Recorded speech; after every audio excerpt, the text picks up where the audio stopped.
జ్యోతిశ్రీ గారు చెప్పండి. Lavanya in case తను ఏం ప్రూవ్ చేయలేకపోయింది, సో ఏం కాదనుకున్నా కూడా రాస్తారన్ ఒక సినిమాలో యాక్ట్ చేశాడు, కొంత ఫెమిలియర్ గా ఉన్నాడు ఇప్పుడు. సో అంటే తను చెప్పిన విషయాల్లో అబార్షన్ అయిందని కానీ లేకుంటే వివాహం జరిగిందని కానీ ఏదో ప్రూవ్ చేయలేకపోయింది. మీడియా ట్రయల్స్ ఇవన్నీ నడుస్తూనే ఉన్నాయి. అంట్లో ఎవరైనా తను ప్రూవ్ చేయకపోతే నెక్స్ట్ లావణ్య ఏం కాన్సిక్వెన్సెస్ ఫేస్ చేస్తుంది ఒక పర్సన్ మీద ఇటువంటి అలిగేషన్స్ వేసినందుకు గాను? అబార్షన్ ప్రూవ్ చేసినా కూడానండి, లివ్ ఇన్ రిలేషన్షిప్లో ఇట్స్ ఏ కన్సెన్షువల్ సెక్స్.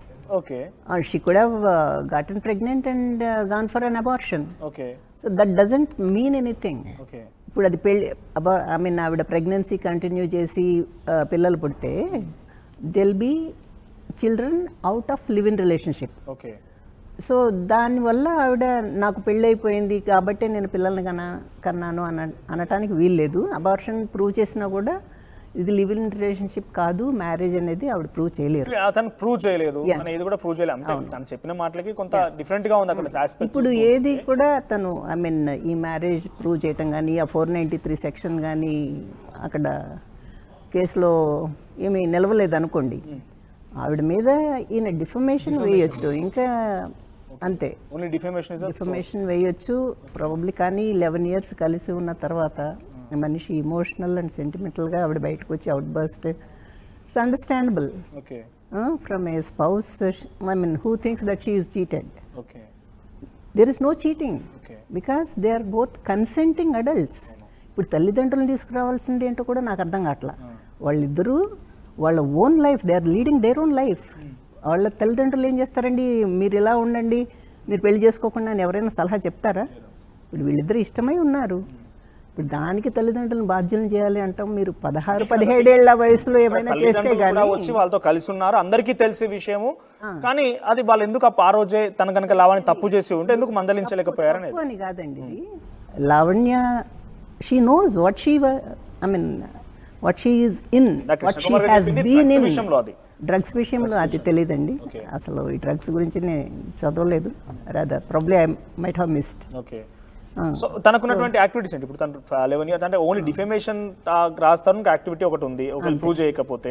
ఒకవేళ తనకి ఇంకేదైనా బెనిఫిట్స్ 11 years కలిసి ఉంది, తను కూడా కొంత ఫైనాన్షియల్ గా రాదండి, ఆస్తి హక్కులు ఏం రావండి. అంతే, ఫైనాన్షియల్ గా హెల్ప్ అయింది తనకి చాలా వరకు, తనకి ఎదుగుదల. అవన్నీ ఆవిడ ఎంత ఇచ్చాను అంటుందో మరి రాజ్ తరుణ్ కూడా ఆయన లెక్కలు ఆయనకు ఉంటాయి కదా, పోనీ ఈవిడ ఎక్కువే ఇచ్చి ఉండొచ్చు.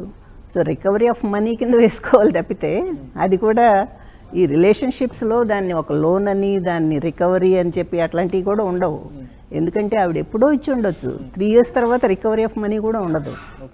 సో ఇది కొంచెం చాలా, ఇంతవరకు 11 years వరకు కలిసి ఉంటున్నారు, ఎప్పటికప్పుడు డాడ్జ్ చేస్తున్నాడు అనుకోండి మనిషి, అప్పుడు ఆవిడ వెంటనే తెలిసిపోతుంది కదా is not interested in marriage అనేది. ఒక నిమిషం మేడం, పీసీఆర్ మీరు ట్రై చేస్తున్నారా? రాస్తారం చాలా కాలంగా ఈ విషయం గురించి ఎక్కడ కూడా మాట్లాడలేదు. ఇన్ఫాక్ట్ రాస్తారం తరఫున న్యాయవాదున ఒకసారి ప్రయత్నం చేయండి, ఎందుకంటే అక్కడ కోర్టులో ఆయనకు ముందస్తు బెయిల్ దొరికినప్పటికీ కొన్ని ఎలిగేషన్స్ ఏంటంటే ముందు నుంచి ఆయనకు తెలిస్తే ఎందుకు ఆయన ప్రశ్నించలేకపోయాడు ఒకటి, ఆ తర్వాత తెలిసినప్పటికీ ఎందుకు బయట పెట్టలేకపోయాడు. నేను 2017 వరకు కలిసి ఉన్నట్టుగా ఆయన చెప్పాడు కాబట్టి అంతకు మునిపే కనుక ఈ యాక్టివిటీస్ బయటపడితే ఎందుకు తను స్పందించడం ఒక విషయం మీరు ఒక్కసారి ఆయనతో పాటు మాట్లాడదాం. మనం ట్రై చేస్తున్నారా రాస్తారంకి? పీసీఆర్ ఎస్ మేము ట్రై చేస్తున్నాము చాలా వరకు కూడా, ఎందుకంటే రాస్తారు. ఇందాక కృష్ణకుమార్ గారు మాట్లాడుతున్న సమయంలో శేఖర్ భాష ఓకే, శేఖర్ భాష వచ్చాడు, లావణ్యకు సంబంధించిన విషయాలను కూడా కొన్ని వెల్లడిస్తున్నాడు. కానీ శేఖర్ భాషని మౌత్ పీస్గా ఉపయోగించి ఒక సీక్రెట్ రూమ్ నుంచి రాస్తారు అని ఆపరేట్ చేస్తున్నాడు అనేది వీళ్ళు చెప్తున్నమాట.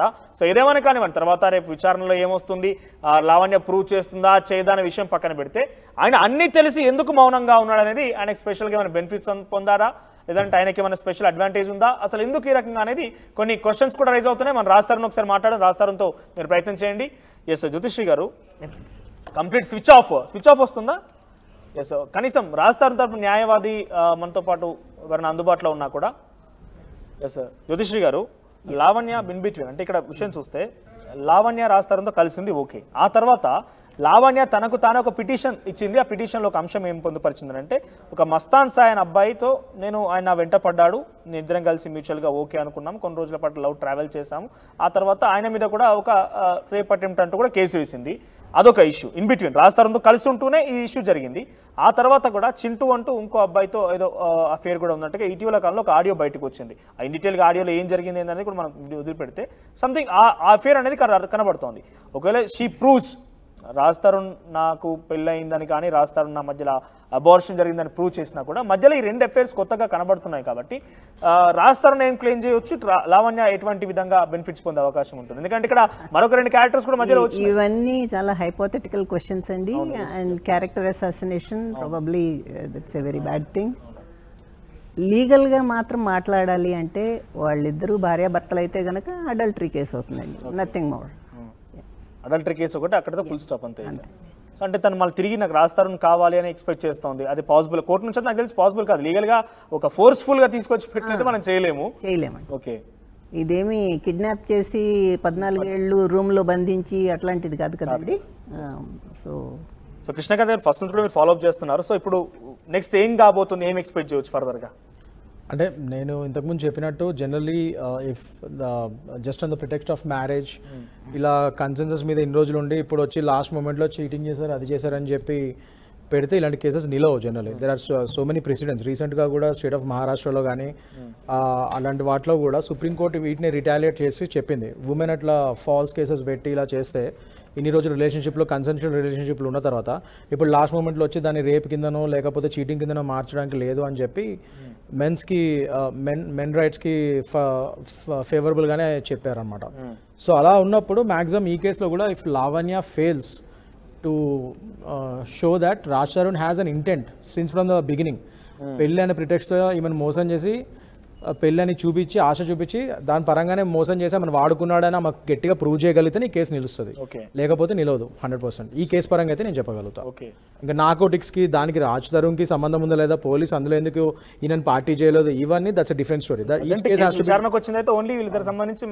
వచ్చిందో దీని మీద వచ్చింది లివింగ్ దాని మీద. సో ఆ పరంగా అయితే మాత్రం I feel Lavanya is a disadvantage for sure. ఇప్పుడు లావణ్య కూడా రిలేషన్షిప్ నుంచి బయటకు వెళ్ళిపోవాలని అనుకోవచ్చు. లివ్ ఇన్ రిలేషన్షిప్లో ఎప్పుడు మేల్ స్పౌసే ఐ మీన్ మేల్ బయటకు వెళ్ళాలనే కాదు, ఫీమేల్ కూడా బయటకు వెళ్ళాలని అనుకోవచ్చు కదా. So as long as we are happy with each other we'll live together. ఇప్పుడు ఇట్లానే లివింగ్ లో ఉంటారు, తర్వాత అమ్మాయి వదిలేసి వెళ్ళిపోతారు. మరి ఇదే కేసు అబ్బాయి పెట్టచ్చా? నన్ను మోసం చేసింది, పెళ్లి చేసుకుంటా అని చేసి నన్ను వదిలేసి వెళ్ళిపోయిందని చెప్పి పెట్టలేరు కదా. So there is a divide in the legal system. అది ఉంది. మెన్స్ రైట్స్ మీద ఇంకా కొద్దిగా అమెండ్మెంట్స్ రావాల్సి ఉన్నాయి, that is for sure. But at the same time we cannot say అందరూ మెన్ నిజంగానే విక్టిమ్స్ అవుతున్నారని కూడా చెప్పలేము. అది కేస్ టు కేస్ బేసిస్. నిజంగానే కొందరు మోసం చేసి ఆడవాళ్ళని ఉపయోగించుకొని ఈ విధంగా లాస్ట్లో హ్యాండ్ కూడా ఇస్తారు. That is also there, this is also there. But కొద్దిగా ఏమవుతుందంటే ఇలా ఉమెన్కి కొద్దిగా ఈ రైట్స్ ఎక్కువ ఉండటం వల్ల వీళ్ళు ఈ లాని యూజ్ చేసుకుని కొద్దిగా అబ్యూస్ చేయడం. Even in case of married people 498 case సెక్షన్స్లో కూడా చాలా అబ్యూస్ జరుగుతుంది. ఉమెన్ చాలా యూజ్ చేసుకుని అబ్యూస్ చేస్తారు ఆ లాని. ఎగ్జాక్ట్లీ మీరు మాట్లాడడం అట్లానే చాలా మంది అమ్మాయిలు కూడా ఈ సెక్షన్స్ ని యూజ్ చేసుకొని కొంత వాళ్ళు డిఫరెంట్ గా క్లెయిమ్ చేస్తున్నారు అనేది ఒక టాక్ కూడా ఉంది. సో అటువంటి సిచ్యువేషన్స్ లో ఎట్లా ఫేస్ చేయాల్సి ఉంటుంది అంటే అబ్బాయిలు కూడా ఇన్ఫాక్ట్ వాళ్ళు కొంత ఎమోషనల్ అవ్వడం కావచ్చు, కొన్ని డిప్రెషన్ వెళ్ళే సంఘటనలు అనేకంగా ఉన్నాయి. సో అటువంటి విషయాల్లో ఎటువంటి థింగ్స్ మనం రేజ్ చేయాల్సిన అవసరం ఉంటుంది, ఎటువంటి అడ్వాంటేజెస్ ఉంటాయి? దేని గురించి సెక్షన్ 498 ఆ సెక్షన్ యూజ్ చేసుకొని చాలా మంది అబ్బాయిల మీద కూడా అమ్మాయిలు కొంతమంది వాంటెడ్ గానే పెట్టడం కావచ్చు, మెంటల్ గా కూడా టార్చర్ చేయాలని కూడా 498A పెట్టిన ఆబ్జెక్టివ్ వేరండి.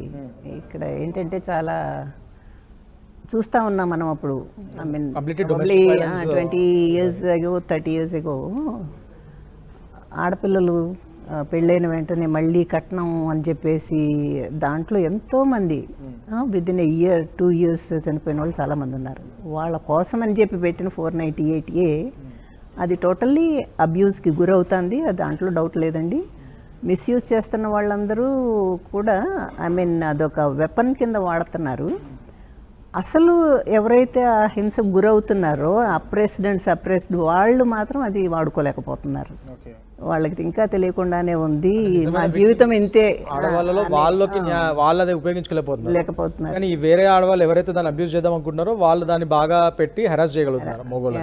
బట్ ఒకటి ఏంటంటే అలా పెట్టిన కేసులు నిలవు. మ్యాక్సిమం ఇప్పుడు ఏమైనా చూస్తే సక్సెస్ రేటు 498Aలో ఈ ఫాల్స్ కేసెస్కి మాత్రం 100%, ఆల్మోస్ట్ 100% అనే చెప్పొచ్చు ఫెయిల్యూర్ అవ్వడానికి.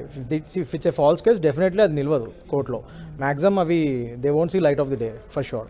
మేడం మీరు చూసారా ఇటు మీ ప్రొఫెషన్లో కావచ్చు, మీ ఎక్స్పీరియన్స్లో ఇటువంటి కేసు అంటే 10 సంవత్సరాలుగా వివాహం లేకుండా ఇద్దరు కలిసి ఉండి అటువంటి సిచ్యువేషన్స్ ఏ రకంగా ముందుకు వెళ్ళారు, ఏం డిసిషన్ వచ్చే అవకాశం ఉంది? సుప్రీంకోర్టు చెప్పిందండి, అడ్వకేట్ గారు చెప్పినట్లు, ఇది మీరు ఇంతకాలం కలిసి ఉండి ఇది కన్సెన్షువల్ సెక్స్ని రేప్ అనటానికి లేదు, చీటింగ్ అనటానికి లేదు. చీటింగ్ అంటే మనకి ముందే I mean, at the inception itself, there should be an element of cheating. ఆ 420 సెక్షన్లో చెప్తుందన్నమాట, రైట్ ఫ్రమ్ ద బిగినింగ్. ఇప్పుడు కలిసి ఉందాము అనుకున్న రోజు నుంచి కూడా ఆ మనిషికి, మగ మనిషి ఇప్పుడు మనం మాట్లాడుతుంది,